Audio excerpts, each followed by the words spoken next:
Hola, en el capítulo de hoy, del que hemos visualizado las miniaturas correspondientes a este sexto vídeo, abordaremos desde el inicio del reinado de Isabel II, en el año 1833, hasta finales de ese mismo siglo XIX. Más concretamente, hasta el año 1898, en que se produjo la pérdida para España de las últimas colonias de ultramar: Cuba, Puerto Rico, Filipinas y la isla de Guam. Muchas gracias.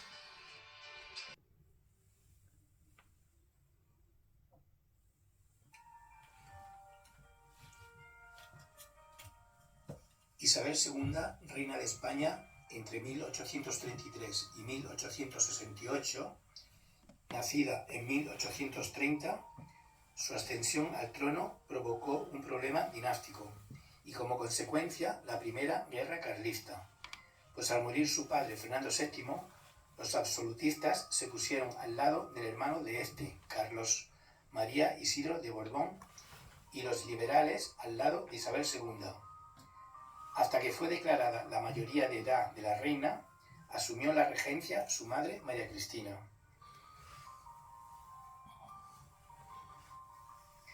Tenemos la figura del húsar carlista que participó dentro de la Primera Guerra Carlista en la batalla de Arlabán, desarrollada entre Álava y Guipúzcoa en 1836, y de la cual sobre la peana hay una pequeña ilustración.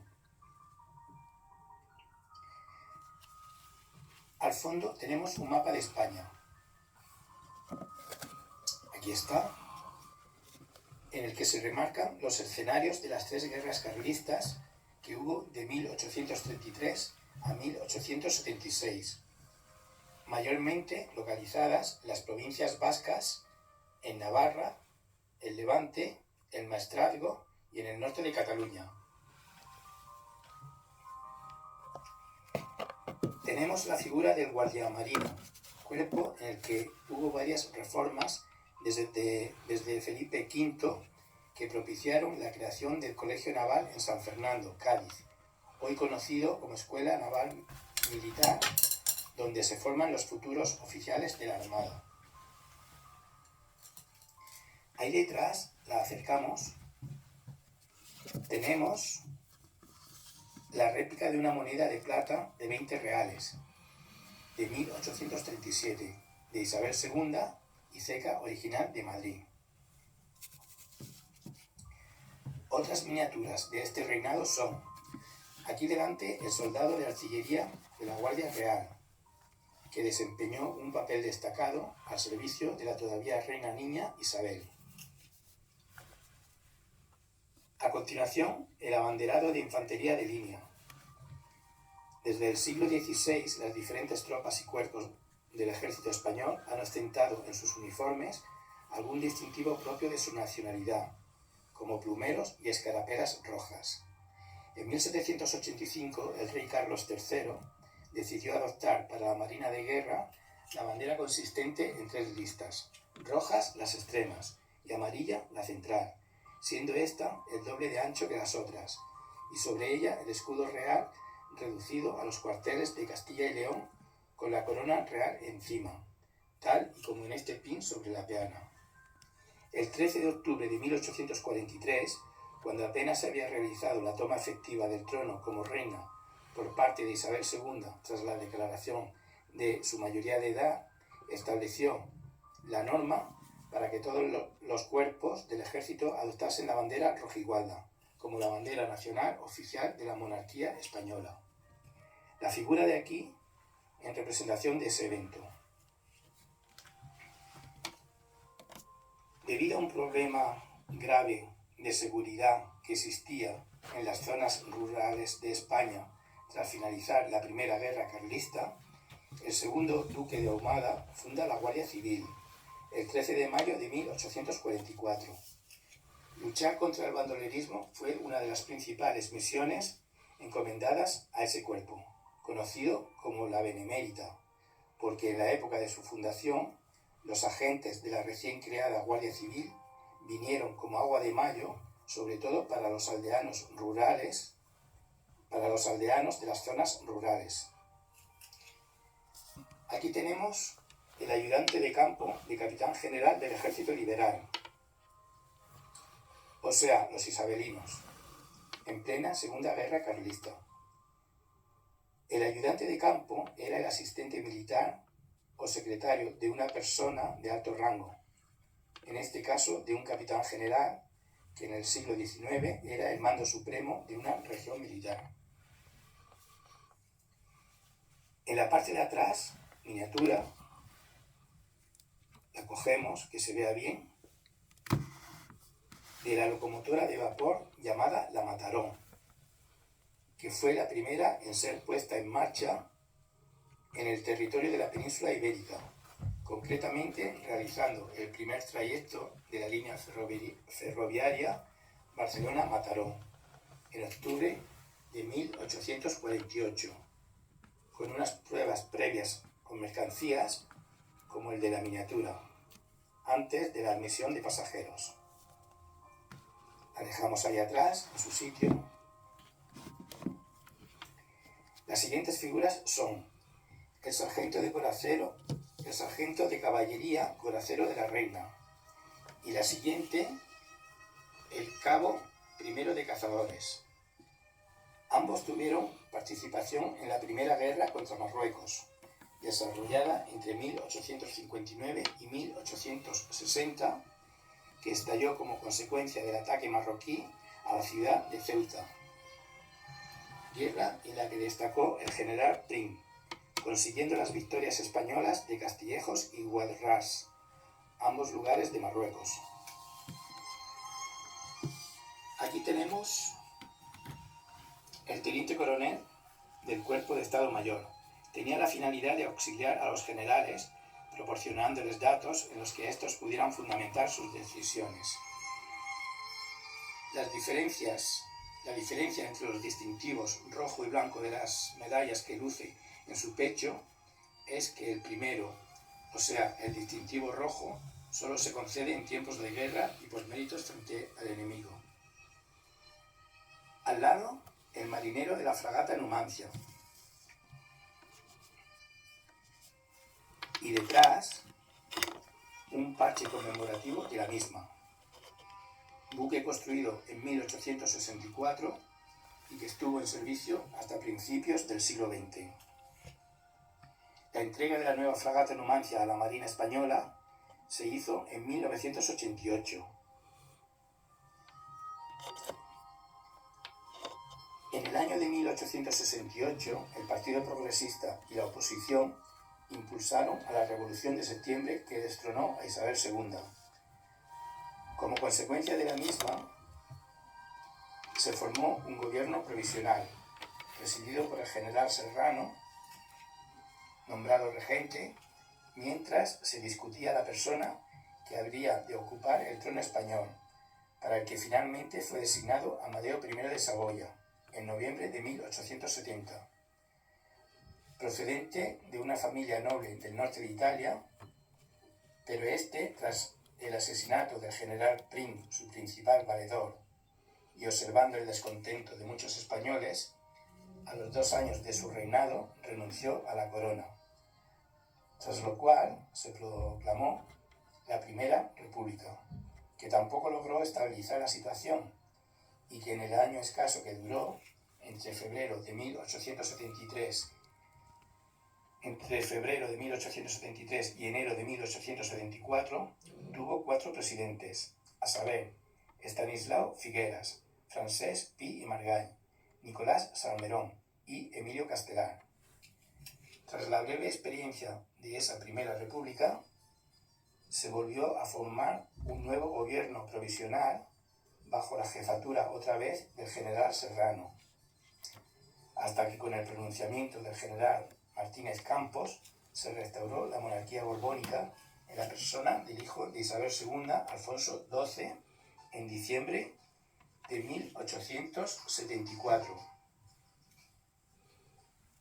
De ese periodo anterior tenemos como miniaturas al cabo del escuadrón de húsares de La Habana, y al oficial de caballería de Cuba. Las guerras de Cuba duraron 30 años, desde el llamado Grito de Yara en 1868, con el que comenzó la insurrección cubana, coincidiendo con el derrocamiento de Isabel II, hasta el desastre de 1898, sobrevenido tras la entrada en la guerra de Estados Unidos. Tenemos un pin sobre la peana de este soldado de los húsares, del Castillo del Morro y Faro de La Habana. Y en la parte de atrás, una miniatura con esos mismos motivos. Ambas construcciones realizadas bajo soberanía española en los siglos XVI y XIX en la isla de Cuba. A continuación tenemos dos soldados carlistas, pertenecientes a la tercera de ese nombre, desarrollada entre 1872 y 1876, y que se dirigió sucesivamente contra la monarquía de Amadeo I, la Primera República y Alfonso XII. Al fondo tenemos la miniatura de una boina carlista. Aquí está, de color rojo, con borla amarilla. También tenemos ahí detrás la réplica de una moneda de plata de 5 pesetas del pretendiente carlista al trono de España, Carlos VII, del año 1874 y acuñada en Bélgica, concretamente en Bruselas. Como hemos comentado antes, en diciembre de 1874 se produjo la restauración de la monarquía borbónica con Alfonso XII, cuyo reinado, basado en la alternancia en el poder de los partidos liberal y conservador, significó una etapa de paz civil que coincidió con el fin de la última guerra carlista y momentáneamente de la guerra de Cuba con la paz de Zanjón en 1878. Por estos hechos, Alfonso XII fue apodado como el pacificador. Aquí delante tenemos la figura de un general del ejército carlista, representante de la tercera y última guerra de ese nombre, y sobre la peana otra réplica de moneda del pretendiente Carlos VII, en este caso de cobre, 5 céntimos, año de 1875, original acuñado en Oñate, Guipúzcoa. Al lado, miniatura de un alabardero. Cuerpo fundado en 1504, como ya vimos en uno de los capítulos anteriores, y con la misión de la custodia, guarda y seguridad inmediata del rey y resto de las personas de la Casa Real, y cuya arma distintiva es la alabarda. En la parte de atrás, moneda auténtica de 10 céntimos de bronce, 1877, de Alfonso XII y acuñada en Barcelona. Aquí delante, la figura de un mariscal de campo. En España, ese rango, desde los tiempos de Felipe V, era el intermedio entre brigadier y teniente general. La denominación de mariscal de campo posteriormente fue sustituida por la actual de general de división. Detrás, una miniatura del proyecto final del Templo de la Sagrada Familia en Barcelona de Gaudí, máximo representante del movimiento arquitectónico denominado modernismo, obra todavía en construcción y que había sido iniciada en 1882. Como última figura de este reinado de Alfonso XII, tenemos al coronel del Regimiento de Dragones de Santiago de Caballería, cuerpo que ha tenido una brillante participación en la historia militar de España. El nombre de la antigua Orden Militar de Santiago pasó sucesivamente a diversas unidades de caballería española hasta la actualidad.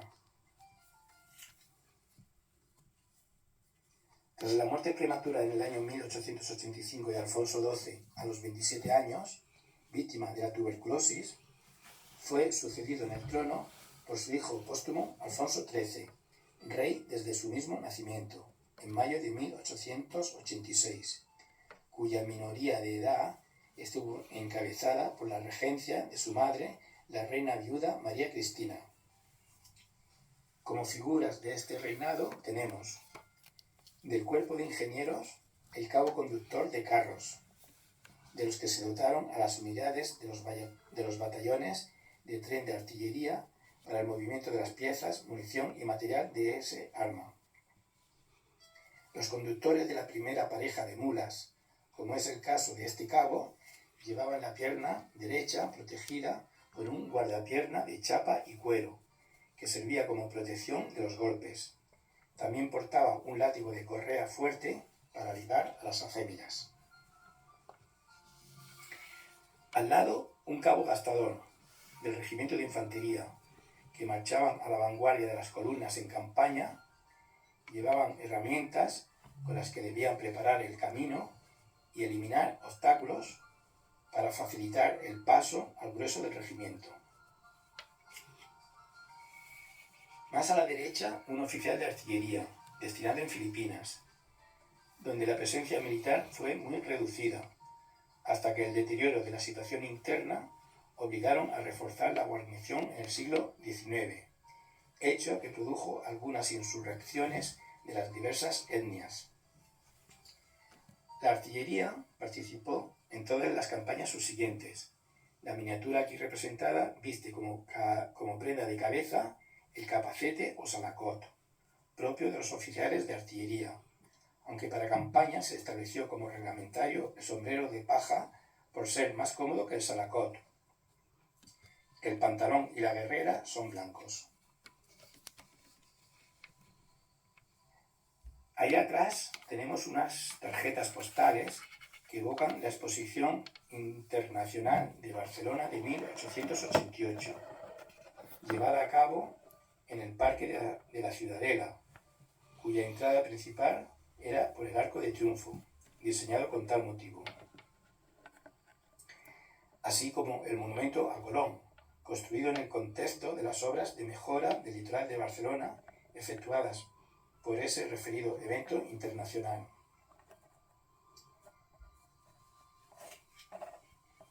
Cuando en ese mismo año de 1888 el gobierno en Madrid de Sagasta propuso conceder una autonomía a Cuba, era ya demasiado tarde. Alentados por la opinión pública americana y el apoyo de los Estados Unidos, los cubanos se lanzaron a la guerra de guerrillas. La voladura del crucero americano en el puerto de La Habana, accidente casual, pero que los Estados Unidos atribuyeron a una mina española, hizo imposible toda negociación. En Filipinas también ardía la insurrección. Todos esos factores llevaron a la guerra hispanoamericana, que con la importante participación de Estados Unidos contribuyó a la liquidación del imperio colonial de España, y por el Tratado de París, 1898, España reconoció la independencia de Cuba y cedió Puerto Rico y Filipinas a los Estados Unidos, además de la isla de Guam.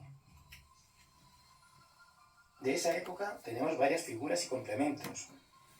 Aquí delante un soldado de infantería de 1895 al inicio de la Guerra de Cuba, con el uniforme llamado rayadillo, a base de telas frescas de drill con rayas blancas y azules y correaje de cuero con ceñidor y cartucheras.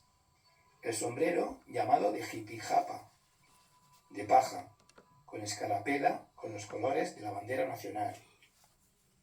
Como armas, machete largo y fusil Mauser.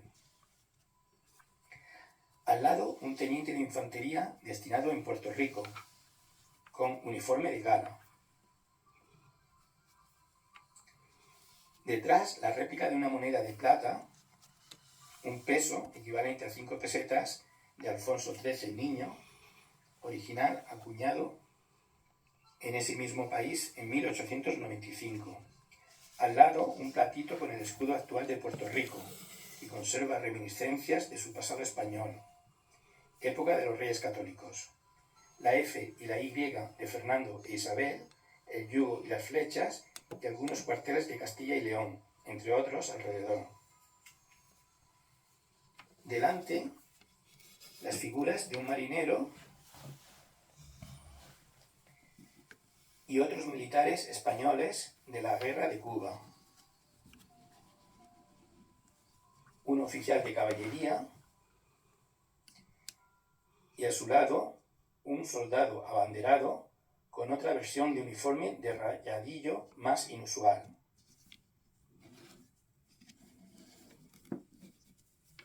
Detrás, una postal con el mapa del Mar Caribe y la ubicación geográfica de las islas de Cuba y Puerto Rico.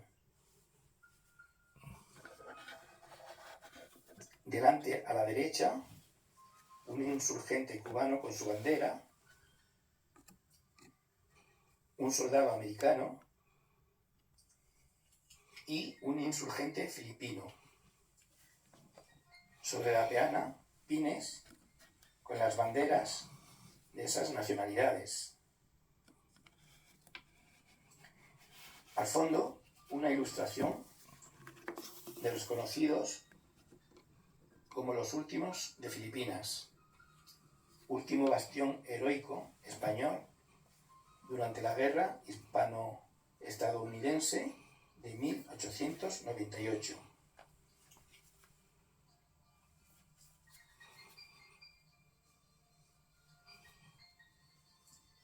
Bueno, hasta aquí el capítulo de hoy. El siguiente lo iniciaremos con el comienzo del siglo XX y lo finalizaremos con la caída del reinado de Alfonso XIII y el advenimiento de la Segunda República. Muchas gracias y hasta la próxima.